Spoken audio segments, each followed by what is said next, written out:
Welcome back to class. Today we are going to continue on to Unit 2, which is making a living. As you know, making a living means making money, earning money to support our life. In earning money, we have a lot of ways. But of course, people don't work all their life to earn money. Some people are retired, just like this grandpa on the picture. He probably cannot work anymore because he thinks slowly, he moves slowly, and things become very difficult when it comes to earning for money for old people like this. Therefore, old people like this need assistance, like this woman is helping the old man to do things, even to practice walking.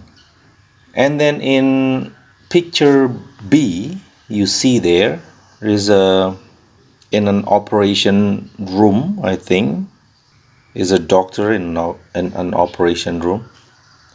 And then C is an engineer measuring the landscape, and D is a reporter.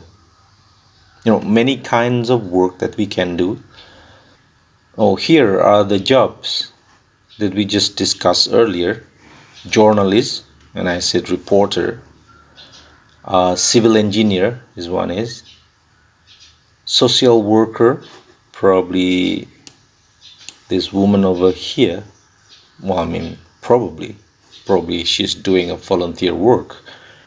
Physical therapist, perhaps this woman, a physical therapist. Physical therapist is a person who helps the patient so that the patient can control the parts of the body as normal. For example, someone who cannot walk, then a physical therapist will help this person and see which parts of the body which are not working, and then this physical therapist will help make these parts of the body move again as normal. And then here is a surgeon, the doctor in the operation room. Sometimes they call it operation ward. Now some vocabulary here that we can learn. Stay calm under pressure. When you are at work, you're under pressure. There are a lot of tasks that you have to do, and they have deadlines. And the deadlines make you under pressure. But it is suggested, it is advised that we stay calm under pressure. Although there are a lot of expectations of us, when we stay calm, there is a chance to think clearly and to act correctly. The next one is have a can-do attitude. This is a positive attitude at work because you believe that you can do anything that the work requires you to do. Be good with numbers. I am not. Maybe you are good with numbers. Be a people person. A people person is a person who is liked by a lot of people around him or her. And this people person can sometimes put forward others' interest above his own. These kinds of people like to serve others. Next is have an eye for detail. Look at the phrase, yeah? An eye. Not eyes, but an eye for detail. It means you can see problems clearly and then you can fix it. You can check spelling quickly and correctly, for example. Next is a team player. A team player is when a person working in that team knows everybody's role in that team, and he or she also knows his role or her role in that team, so that they can work together to achieve their common goal. Be a good listener. This is to listen, yes, to listen, but listen actively. Listen actively means not listen to answer, but listen to understand. And then you ask questions to understand that person. And then only then you respond in a way that corresponds, that is correct to the need of the person that you're listening to. That is a good listener, active listening. The next one is bring out the best in other people. This is a very good characteristic that a leader must have.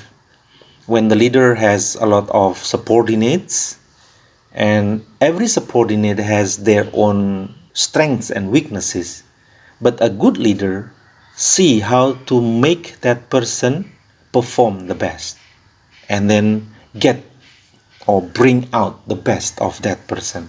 The next one is be able to meet tight deadlines. Look at the spelling, tight deadline. D-E-A-D, deadline. Deadline means a stop line. You cannot go anywhere. That is the deadline. Not dateline, but dead line. And then be a self-starter.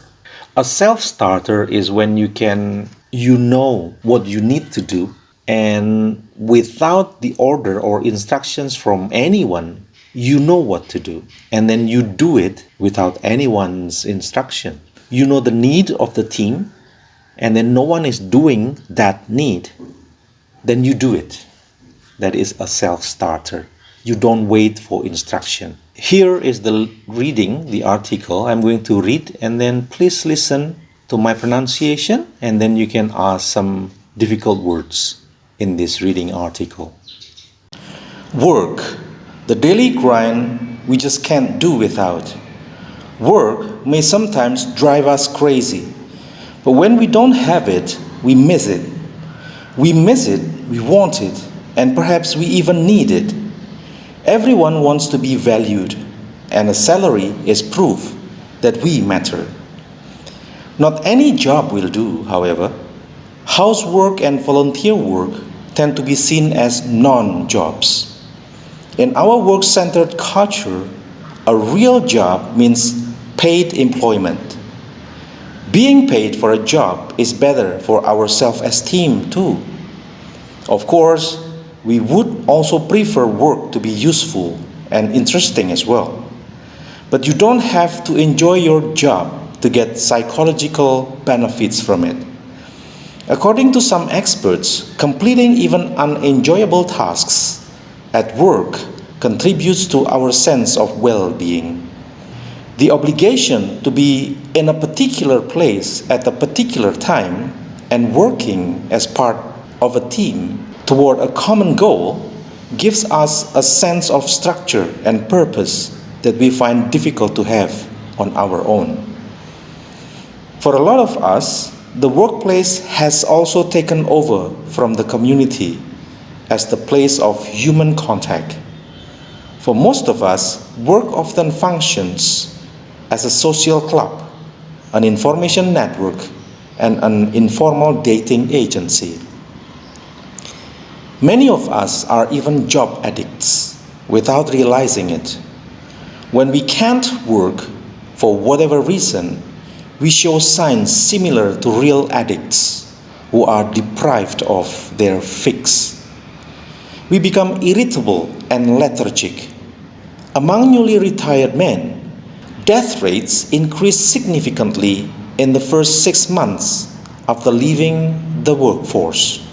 For most of their lives, their personality, self-esteem, and status have been defined by work.